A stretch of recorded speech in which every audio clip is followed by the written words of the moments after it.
Namo Bhagavate Ramakrishna.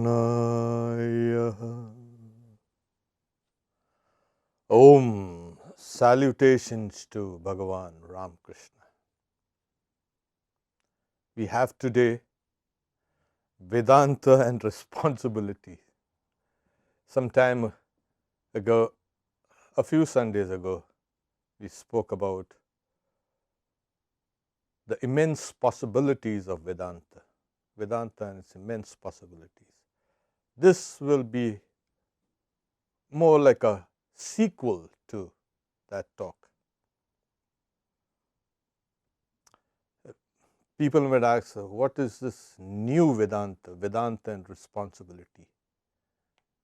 And I remember when I was young, I used to carry around me Swamiji's books, Swami Vivekananda's books. And one day, a friend was curious, asked me, what book is that? And it was Swami Vivekananda's Practical Vedanta. So he said, I have heard about Vedanta, I have never heard about practical Vedanta. But Vedanta was always practical. And Swamiji emphasized the practical aspect more than the philosophical or theological aspect. That's what made Vedanta so unique. So today we are going to speak about that practical Vedanta, because for hundreds of years it was, as I say, a Punjabi Vedanta. The Punjabi Vedanta is the world does not exist in the three periods of time. Got it? Yes. Okay, now get my hot bread, that chapatis, get my hot. Well, you just said that the world does not exist in the three periods of time, and yet you think that hot chapatis, the hot rotis are real? We have been kind of misled into thinking this external world is unreal. Instead of saying, yeah, I am unreal, that would have been better. So that philosophical nihilism took the place of correct Vedanta. So it's natural that we will have our views on life guided by a culture, civilization, and education, everything, our religion also.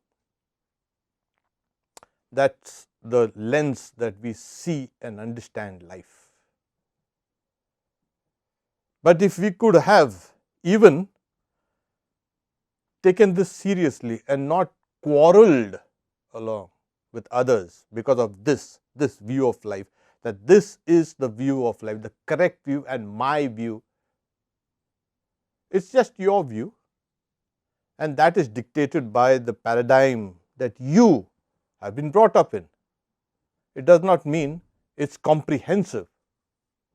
And fortunately, this ideas of a kind of a narrow view of life is being studied and understood much better because of the advances in psychology and neurology and all these things.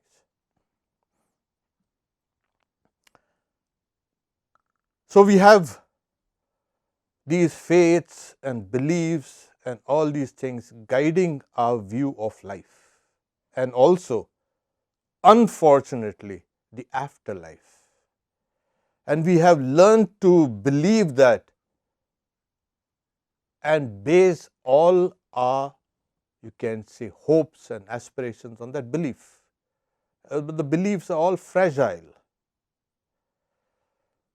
In the domain of sciences, what happens is, science is applicable, or knowledge is applicable to everyone. it dispenses all the narrow views. Science is applicable here in the US, in China, in India, in Europe, everywhere. It's the same. They take the basic human nature and study it. And that's the reason why you don't need to have beliefs. If you go to a laboratory and say, I believe in science and I'll pray for it. No, you've got to go in and do something. So they don't say you have to believe in science. You work it out, test it for yourself. And this universality of science or the knowledge is appealing rather than the old ideas of parochialism and narrowness, and you can say tribalism, which goes under the form of, you can say, universal religion.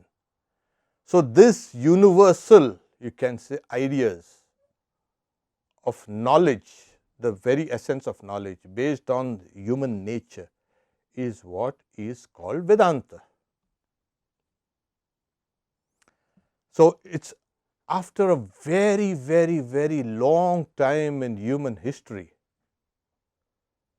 that we have had now a sense of responsibility coming towards us. Why? That's because of the knowledge that we've acquired in 30, 40, 50,000 generations, stretching back to millennia. We have been slowly accumulating this huge corpus of knowledge. And this is an exciting time because the future will depend on how well we understand ourselves, the world around us, and our fellow human beings. So this is an exciting time because this knowledge has given us this responsibility. So there was, they say that nature determined how we survived. Today, we are determining how nature will survive. And that great responsibility is given in every person's hand. So if we could have built our institutions, our lives, every field of knowledge that we are having based on these principles, we could have had a better, you can say, society. In fact, it would have become even grander than this science itself, which is now becoming politicized. So all these institutions, in fact, could have become better. Okay. So I'm not going to talk to you about the daily humdrum responsibilities of life. I'm going to present you the larger picture. And once you understand the larger picture, that will sync with all the other duties of life. Because you will say, how do I wake up in the morning and what do I do and this and that? That is your problem. Once you understand the bigger picture. Generally, there is a kind of always a disconnect between the larger and the smaller picture.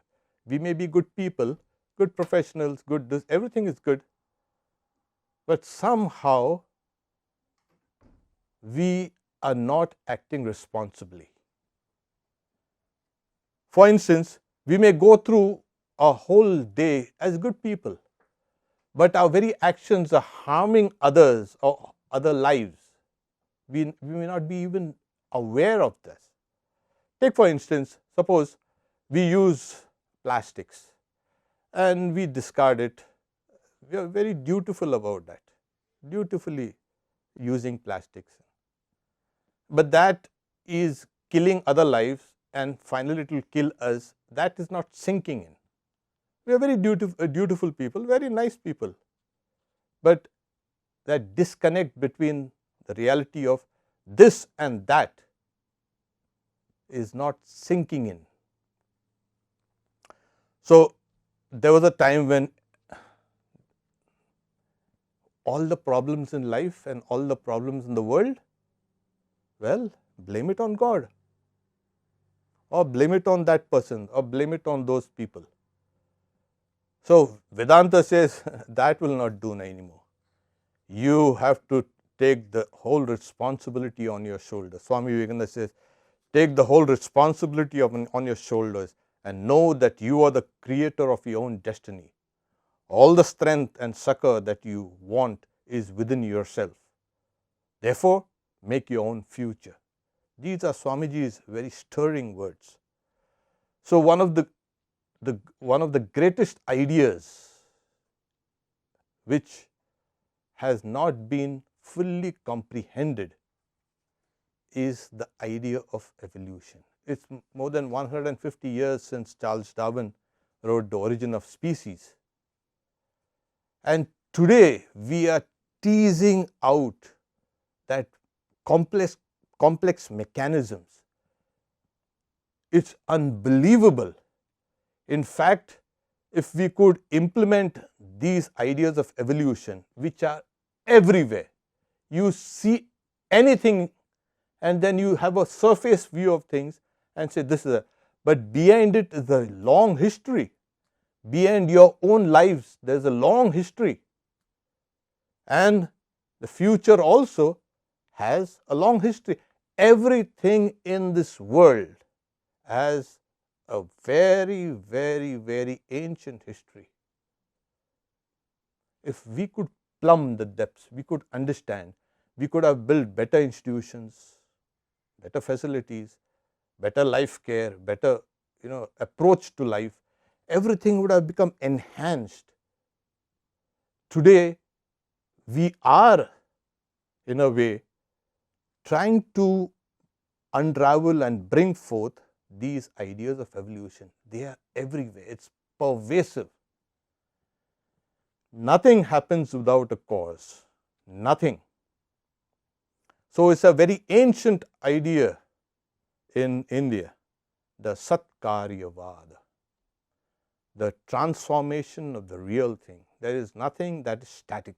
It's all transformation. Okay. So, just as a kind of aside, we have in our mythology the 10 avatars, and the very first avatar was the fish. They say God came as a fish. Yeah, of course. And we all have come from fishes. Yeah, that's another great thing. And then it became amphibious, kind of a tortoise. You could live in water as well as you can say on land. And then it became terrestrial, the boar. And then we had the first, you can say, primate, the Narasimha. Then we had the, you can say, hominid, the Vamana. And then we had something called the half, you can say, hunter-gatherer, the half ape, half man, called a wild man. And then we had Rama. And then we had, he was a Homo sapien, the perfect man. And then we had Balarama, that is the agriculturist. And then we have the Buddha, the enlightened one. And then we are waiting for the 10th one. That's the destructive one, the Kalki. But we don't have to wait for, I think that avatar has already come. We are that, going around destroying things. So, it's not a single event that's happening. Many people think, oh, an avatar comes, this is an avatar. Really? Okay. It's not a single event unconnected to everything. It represents the totality of that level of life in society then. People have very strange ideas of avatar and avatars and this and that. It's just a symbolic representation of the current state of affairs. So, people are waiting for the 10th. I said, no, we are the 10th. You see, we are already going around destroying things. So, I am not trying to paint a grim picture of this. I am just trying to read the picture. And that is, there has been a great discussion whether we are heading towards the 6th mass extinction or no. Actually, we are not heading towards it, we are already in it. The earth has seen 5 major mass extinctions. I won't go into the geologic names to burden you, but this, the Holocene era, is not dependent on any asteroid impact or volcanic impact or any other thing. It's now us. We are driving this. And what's shocking is 10 to 100 times more species are dying because of our activities, which has never happened before. The extinctions used to last for millions and millions of years. It was gradual, but today it's speeding up. So, we are already in the 6th mass extinction. Good for us. Today, only 4 or 5% of wild species are alive today, surviving. 4 or 5 in the wild, I mean, birds and animals, and rest are all domesticated. We have domesticated livestock, poultry, etc., etc., etc. So, this imbalance itself shows that something terrible is going on, and we are afraid of the small virus that is killing a few of us. We are kind of at times we have brought this upon ourselves. So, we have not learned to handle how we live or how we coexist with nature. So, evolution has 2 factors. One is the environment in which we lived, and that molded us, as well as how we live with other life forms. These are the 2 main factors in evolution. And every, you can say, environment has given rise to multiple, you can say, species of life. Life, if you see, it's kind of, it has grown up from one small source, and because those plans, those codes are embedded in all of us. All life has that code. It is called the DNA. Yeah, in fact, your DNA is not much separate from the DNA of other species of animals. In fact, they are some of them have got more genes than us. So, it has sprung from one source and diversified, and this staggering variety of life is seen here. Now, if you look at the cosmos itself, that the whole cosmos has come out from some rudimentary element called hydrogen, and it's diversified and diversified and diversified, and we get all these. The whole cosmos is undergoing an evolution right now, like it is happening here. So, it is from this power of evolution is happening from the lowest to the very highest, even from the virus to the huge super galaxies that are happening. Everywhere there is an evolution. Evolution, nature. What a powerful idea this is, that everything is evolving, and the force behind that evolution is what? That force of nature. It's not keeping anybody static. It's molding, remolding. the mind is evolving. You don't have that same mind you had as a baby, because it has evolved and it is evolving. In India, we say, yeah, it has been evolving for a few millions or billions years, who knows.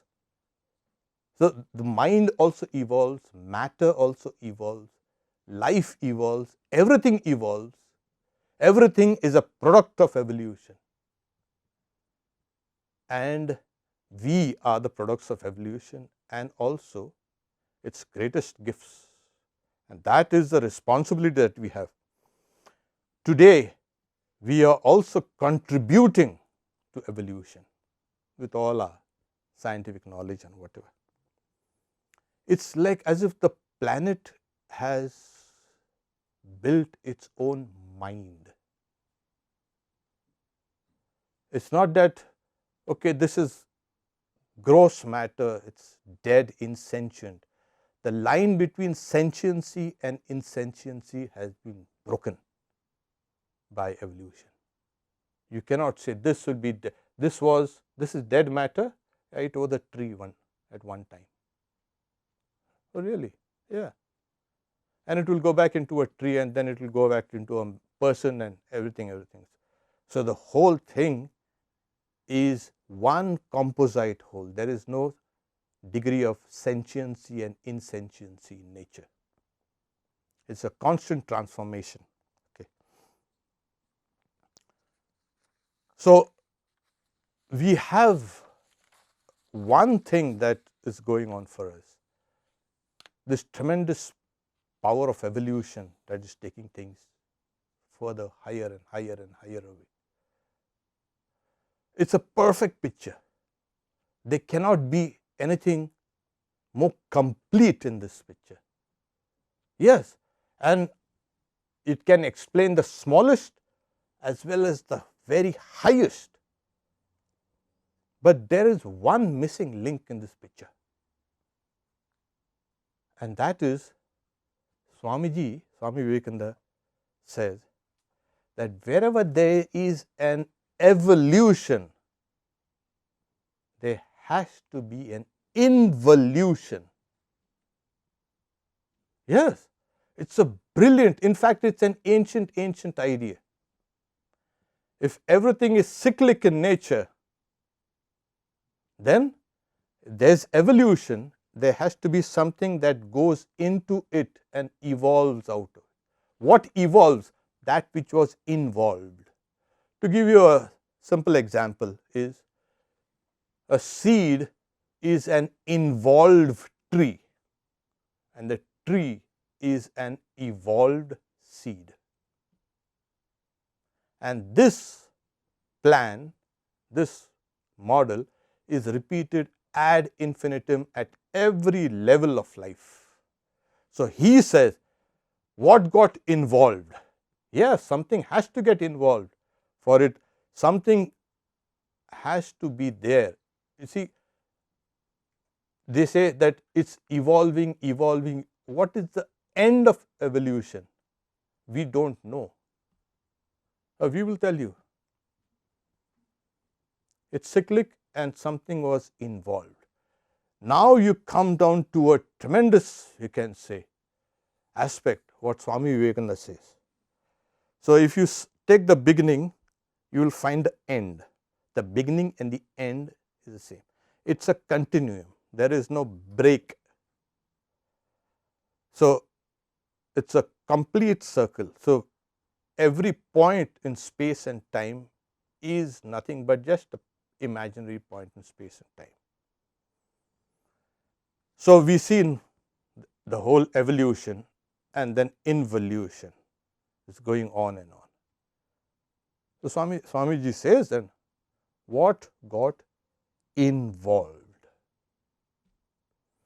So he brilliantly says, what is the most striking feature when you look around? It's a display of intelligence. There was a time when people used to think that neurology was the answer to all the intelligence. Now, unfortunately, or fortunately, they are finding it otherwise. They are finding every form of life displays intelligence. If you see a small cell, you will see that intelligence that workings inside, it's mind blowing. And we have about 200 different types of cells. There are millions and millions of cells, different types of cells everywhere, and they are all working intelligently. Everything. If you look at a bug, you might say, ah, it's a nuisance. Look at that bug, and then you'll see this great beauty and its intelligence there, because it is right now just surviving intelligently. So intelligence is displayed all through. It's not only somebody comes and writes a nice big book, very intellectual book, or says something very intellectual. Intelligence is embedded in the universe itself, in the very structure of life. That's the reason why they are saying that they are trying to search the, you can say, the origins of the mind, not through neurology now, but through biology. If life is everywhere and life is intelligent, you can see that, and at times the other forms of life are even more intelligent than us. We will find that this intelligence is the one that's evolving, and so the intelligence itself is the one thing that was involved. It is intelligence that is being displayed everywhere. So what got involved? Intelligence. But this is matter and this is mind, and but where is that? Matter can, given time, will get transformed into life. People are saying, where did life come from? From matter. From all this matter in its different configurations give rise to life, and from life arises mind. That's the reason why I said matter and life and mind, the distinctions have been broken. It's one continuum. Now Vedanta will come and say, this mind that's a product of evolution is not a product, but it was involved in the very beginning. It is embedded within nature, and that is called God. So you had the idea of God sitting down somewhere in the skies and dictating things, or maybe not bothered about you. God is perfectly involved in creation. Creator and creation are one. Now, in the old days, it was the personal God doing things. That thing has been discarded by Vedanta in its search for reality. That this intelligence, this consciousness itself is that which is real, that God which got involved. So Swami Vivekananda says it is the evolution of nature and the manifestation of the spirit. This is what is called God in Vedanta, whether you like it or no. That's why Sri Ramakrishna's experiences showed him that all these are all aspects of manifestation or images of God. He used to see everything as God. How could he have seen everything as God if it wasn't God in the beginning? This is Vedanta. And the idea that this world is an illusion, it's unreal, is discarded. It is here the palpable God. So this idea of God has to also change, and it has been changing from the very beginning. Our ideas of God have been changing. Only some people have held on to some ancient ideas and said this is all. In every religion, you find an evolution of the idea of God. Does God change? No, our ideas of Him change. And we are building higher and higher and higher conceptions of God. This is the conception of God which is consonant with today's science and knowledge and reality. This is extremely important. This is God. So, what is God? Doesn't He have a name and form? Why do you want to stick to your name and form? That was, you had to discard it long time ago. You never discarded it. This is the because as our knowledge is growing, the world is appearing different to us. And if the reality cannot embrace what we see and know, it's no longer that old conception of God is real. So this is, let's say, God is everywhere. God is in our own hearts. We hear this, but we don't understand its great implications when you bring in nature. So, the entirety of this whole evolution and involution that's going on. So, does God mutate? Does God change? That is a question again. Vedanta will say no. These changes are in time, space and causation. Consciousness is always stable and static. It's a ground on which everything changes and gets transformed. So, it's like you have a body and you have an identity that's different from the body, and yet you feel identified at time, and yet you feel you are different from the body.